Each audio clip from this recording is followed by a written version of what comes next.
के सवाल को एक्सपेक्ट करते हैं, 1 से 2 रिस्क असेसमेंट के सवाल और 1 से 1.5 जो है वो रिपोर्ट वाला सवाल।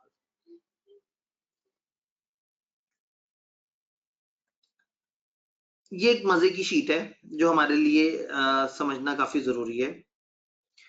जब आप इस कोर्स में कदम रखते हैं तो होता क्या है, सीफैप 6 तक जब आप पहुंचते हैं तो कुछ लोग ऐसे होते हैं जिनको कैफ किए हुए 2 ढाई साल हो गए होते हैं। कुछ लोग ऐसे होते हैं जो अभी कैफ के साथ सीफैप में आए और आते साथ ही वो सोच रहे हैं कि वो ऑडिट का पेपर दें। प्री रेक्विजिट आपने ध्यान में रखना है, सीफैप 1 रिपोर्टिंग के पेपर से पहले ऑडिट का पेपर उठाना कहीं से भी एक अच्छी बात नहीं है। साथ साथ उठा सकते हैं आप, ऑडिट बाद में उठा सकते हैं, लेकिन आपने ऐसा डिसीजन नहीं लेना कि मैं पहले ऑडिट दे दूं बाद में रिपोर्टिंग।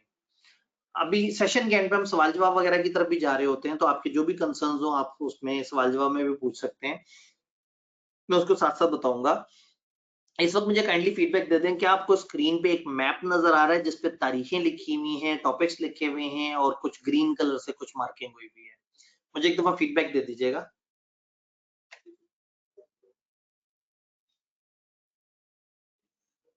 डन, स्टूडेंट ने यस सर करके बता दिया। अब सामने को आपने समझना है। होता क्या है कि इस टाइम पे ना कुछ लोग जो रिपीटर होते हैं वो जब ऑडिट के कोर्स में आते हैं तो वो पहले एक दफा अपना पहले रिजल्ट देखना चाहते हैं, वो रिजल्ट जो कि जुलाई के एंड पे और जनवरी के एंड पे हर दफा आता है। रिजल्ट आने के बाद स्टूडेंट जो है वो उस कोर्स में दाखिला लेते हैं और जब उस कोर्स में दाखिला लेते हैं तो उसके बाद से वो पढ़ना शुरू करते हैं। इसी तरह से वो स्टूडेंट जिन्होंने फर्म ज्वाइन की होती हैं या अभी फर्म ज्वाइन करने के मरहले में होते हैं, वो कोर्स तो उठा लेते हैं लेकिन उसके बाद वो फौरी तौर पे नहीं पढ़ पा रहे होते, वो step by step Aahista Aahista पढ़ने के बारे में सोच रहे होते हैं। तो हमने क्या किया, हमने क्वेश्चन रखा हुआ है दरमियान में। वो क्वेश्चन ये है कि स्टूडेंट अलग अलग टाइम पे हमें ज्वाइन करता जाए। आप अगर देखें तो यहाँ लिखा हुआ है ज्वाइनिंग डेट ऑफ स्टूडेंट और हमने एक खास तारीख तक उसके साथ कंपैरिजन किया हुआ है।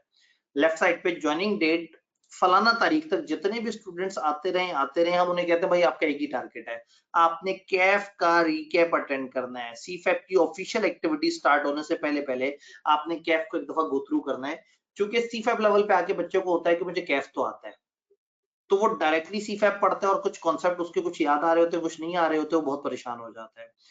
इजीएस्ट थिंग इज कोर्स के स्टार्ट में आप आए और आपने कैफ की क्लासेस का रिकैप कर लिया। हमने क्या किया, कैफ की क्लासेस में से जो आपकी क्विक रिवीजन समरीज हैं, क्विक रिवीजन लेक्चर्स हैं, जो कि चंद लेक्चर्स के अंदर आपका पूरा कैफ तेजी से गो थ्रू हो जाता है। तो कैफ में जो ऑडिट का पेपर है उसकी क्विक रिवीजन लेक्चर्स हमने इस कोर्स के शुरू में डाल दिए हैं।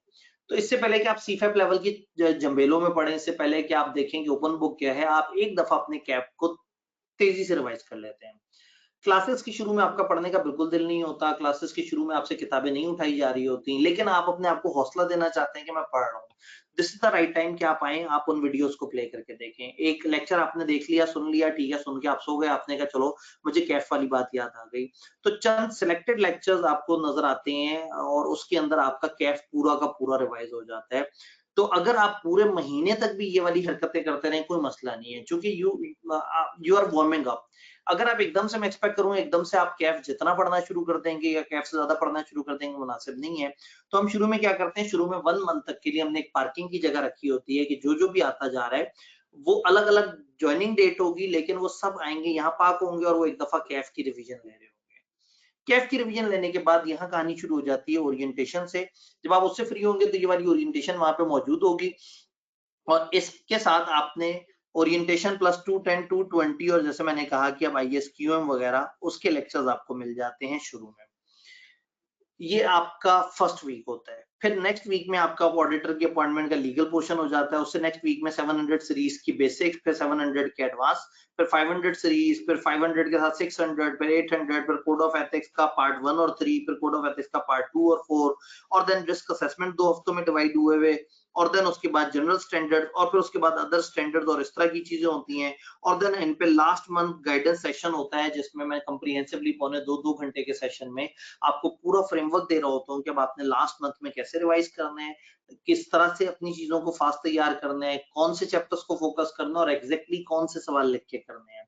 तो अगर आप इस सेशन में शुरू से लेके एंड तक हमारे साथ कनेक्टेड रहेंगे तो आपको शुरू से लेके आगे तक एंड तक मैक्सिमम 7 गाइडेंस मिल रही होती है।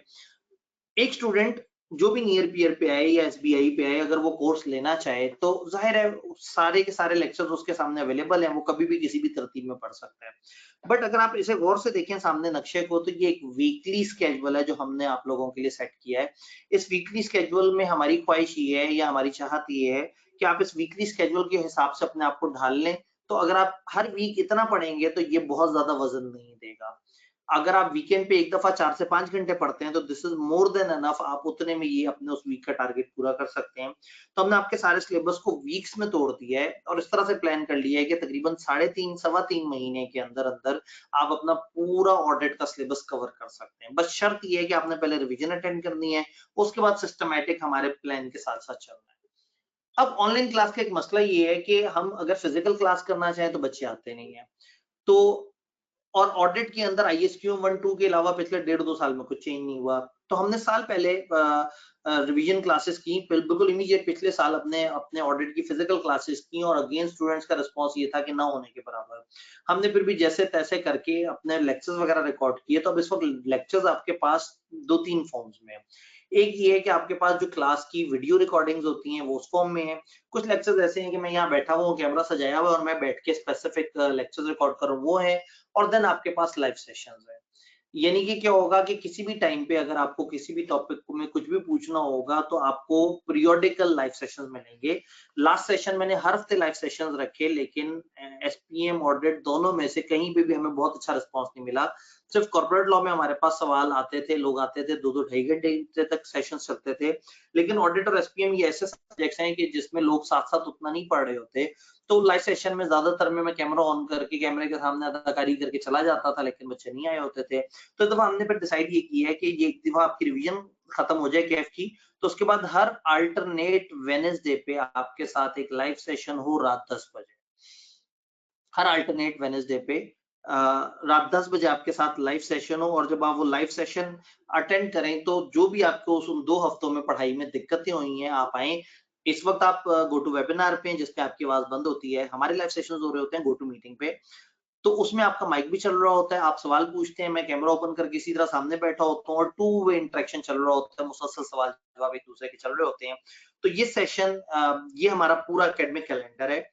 आप कहते हैं सर मैं 2 हफ्ते में 2 महीने में तैयार करना है, ओके। आप फिर हमारी तरतीब मत फॉलो करें। आप हमारे 2 हफ्ते का टारगेट 1 हफ्ते में कंप्लीट कर लें, हमारे 3 हफ्ते का टारगेट 2 हफ्ते में कंप्लीट कर लें। ये आइडियल और रिकमेंडेड वे है। मैंने पर वीक उतना लोड डाला है जितना लोड एक वीक में संभाला जा सकता है। अब इसमें होगा क्या? इसमें आप लोग जब सेशन स्टार्ट करेंगे तो तकरीबन शुरू के 2-3 हफ्ते गुजारने के बाद इसमें एडिशन हो जाएगी पास्ट पेपर्स की। पास्ट पेपर्स की कॉम्प्रिहेंसिव सेशन होंगे। ये ऑडिट का बैच जो है ये हमारा, इसमें हम डुअल टीचर्स के साथ इसको लेके चल रहे हैं। चूंकि मैं कॉन्सेप्ट डिलीवरी और उसके ऊपर काफी ज्यादा काम कर रहा होता हूँ, at the very same time students चाहते हैं कि जो रीसेंट पेपर्स हैं उनको रीसेंट तरीके से कवर कराया जाए। तो इस कोर्स में प्रीवियसली हमारे पास पास्ट पेपर्स काफी ज्यादा हुआ करते थे। अब हमने अटेम्प्ट्स ऑनवर्ड डिसीजन लिया है कि हम सारे पिछले पेपर्स को डाउन कर दिया है और अब हम रिवर्स ऑर्डर में रीसेंट से पुराने पेपर्स की तरफ आपको पास्ट पेपर सॉल्व कर करके और देते चले जाएंगे। जब आपका सेशन स्टार्ट हुए, समझें शुरू के 2 वीक्स गुजरे होंगे, उसके बाद से वीकली आपको 5 से 6 पास्ट पेपर के सवाल मिलना शुरू हो जाएंगे। By the end of session आपके पास मोस्ट प्रोबेबली 100 के करीब पास्ट पेपर्स की प्रैक्टिस मौजूद होगी। तो हम कर ये रहे हैं कि सारे सवालों को एक नए तरीके से प्रेजेंट कर रहे हैं। पहले हम क्या करते थे, हम सवाल को आंसर करते हुए उसको लिंक करते थे स्टैंडर्ड के साथ। बट आईकेप की अप्रोच अब चेंज होती जा रही है। आईकेप काफी सारे स्टैंडर्ड को मिक्स करके पेपर में जब सवाल देता है तो उस सवाल में वो एक्सपेक्ट करता है कि लोग ओवरऑल उसे कनेक्ट करें रादर देन कि वो इंडिविजुअल स्टैंडर्ड की लिंकिंग की तरफ जाएं। तो चूंकि एग्जामिनर का मिजाज चेंज हुआ है तो हमारी कोशिश ये है कि हम पास्ट पेपर्स को इस तरह से कराएं कि वो रीसेंट ट्रेंड्स को जरा ज्यादा रिफ्लेक्ट करें कि इस वक्त रिसेंटली किस तरह से पेपर आ रहा है। ये पेपर काफी हद तक एमएसए टाइप का पेपर बनता जा रहा है। एमएसए 1 में आपके पास रिपोर्टिंग और ऑडिट होता है, तो वहां रिपोर्टिंग के ऑडिट के साथ रिपोर्टिंग की मिक्सिंग होती है। पिछली कुछ अटेम्प्ट्स की अगर हम पेपर देखें तो तकरीबन तकरीबन हाफ ऑफ द पेपर ऐसा है जिसमें अकाउंटिंग की नॉलेज टेस्ट हो रही है। अगर मैं बिल्कुल रीसेंट पेपर की बात करूं तो इसके अंदर भी तकरीबन हमारे पास कोई 60-65 नंबर का ऐसा एरिया है जिसमें या डायरेक्टली या इनडायरेक्टली आपके अकाउंटिंग के कॉन्सेप्ट टेस्ट हो रहे हैं। तो ICAP आहिस्ता-आहिस्ता इस पेपर का मेयार बढ़ाता जा रहा है और वो एक्सपेक्ट कर रहा है कि लोगों को रिपोर्टिंग भी बीच में इनकॉर्पोरेट करनी आएगी। तो इसलिए अब हम लोगों ने अपने पिछले पास्ट पेपर्स डाउन कर दिए हैं और अब हम पास्ट पेपर्स नए सिरे से इस कोर्स में अपलोड करने लगे हैं। तो एक नई एनर्जी के साथ कुछ नए लाइव सेशंस होंगे पास्ट पेपर्स के भी आपके साथ लाइव सेशंस हो रहे होंगे और रिकॉर्डेड फॉर्म में भी मिल रहे होंगे। डिपेंड करता है, स्टूडेंट ज्यादा इंटरेस्टेड हुए तो हम उनको लाइव सेशंस में लेके चलते रहेंगे। अगर बहुत इंटरेस्टेड नहीं हुआ और लाइव सेशंस में हमारे पास कम रिस्पॉन्स हुआ तो हम उसको रिकॉर्डेड फॉर्म में आपको अवेलेबल कर देंगे। बट आपके पास एक अच्छी sufficient quantity of past paper latest trends के मुताबिक आंसर हुई भी मिलेगी। तो ऑडिट में आपको कॉन्सेप्ट चाहिए, वो मैं लेक्चर्स दे रहे होंगे, प्रैक्टिस चाहिए, वो पास्ट पेपर्स के सेशन हो रहे होंगे, राइटिंग की प्रैक्टिस चाहिए, उसके ऊपर आप काम कर रहे होंगे। तो अगर आपको ये स्केड्यूल समझ आ गया तो हम थोड़ा आगे चलते हैं। मुझे एक दफा फीडबैक दे दें कि क्या आपको स्केड्यूल समझ आ रहा है। सर क्या पोर्टल पे जो लेक्चर्स हैं वो इसी सीक्वेंस में? जी पोर्टल के ऊपर जो है लेक्चर्स इसी सीक्वेंस में, हमने वहां पे वीक 1 2 3 4 करके इस तरह से बनाया हुआ है।